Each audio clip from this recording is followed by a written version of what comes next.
Chances are you or someone you know is a vegetarian, so we thought we'd try a thought experiment. What would happen if everyone in the world was suddenly a vegetarian? What effect would it have on our lives and the planet? Before we begin, full disclosure, none of us at AsapSCIENCE are vegetarians, and the worldwide rate of vegetarianism is fairly low, ranging from about 4 to 5% in the US and Canada to a little over 30% in India.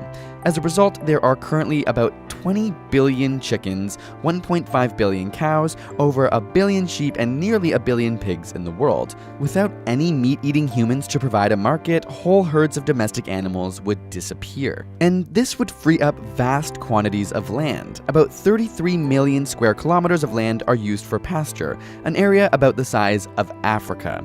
And that's not even counting the land used to grow crops exclusively for animal feed. Some of it would be needed for the increased amount of vegetable crops, but much of the land currently used as pasture is actually too dry to grow crops. Without humans adding artificial nutrients, this land could turn to desert, but if properly managed, it's possible that some farmland would return to its natural state of grassland or forest, which could help counteract global climate change. After all, the loss of CO2 absorbing trees cleared for agriculture is a major reason why global levels of CO2 are going up.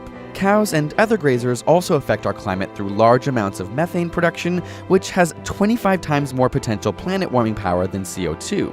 Combined with the loss of forests and other effects, livestock production is responsible for about 15% of global greenhouse gas emissions, which is more than all the world's planes, trains, and automobiles put together.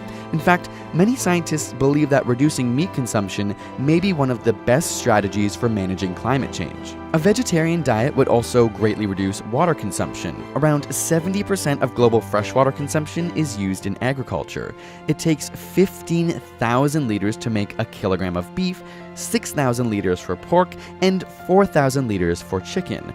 Compare this with 1,600 liters for cereal crops, 900 liters for fruit, and 300 liters for garden vegetables. Of course, a kilogram of meat packs many more calories than the equivalent weight of fruit, but even if you compare the ratio of water per calorie of available food energy, beef is still 5 times more water intensive than fruit, 7 times more than veggies, and 20 times more than cereal. So are there any downsides to a vegetarian diet? Well, we'd be left without a cheap source for many byproducts of livestock like leather from animal hides or animal fats, which are used in cosmetics, candles, and detergents. And while vegetable-based alternatives do exist, their production would need to increase, meaning more land dedicated to growing crops and less restored to its natural state. A more complicated fact is that raising and processing animals is a full-time job for more than 1 billion people, most of whom are small-scale farmers in the developing world. While some may be able to move to producing milk or eggs, or even growing vegetable crops, many would be faced with their way of life becoming obsolete. Of course, any increase in vegetarianism is likely to be a gradual process rather than a sudden cutoff, and surprisingly, the trends are actually in the opposite direction. In places like India and China, people are becoming wealthier and, as a result, consuming more meat, which effectively cancels out the declines we see in other countries. So we actually tried to go vegetarian for 21 days straight as an experiment in our new ASAP Thought episode.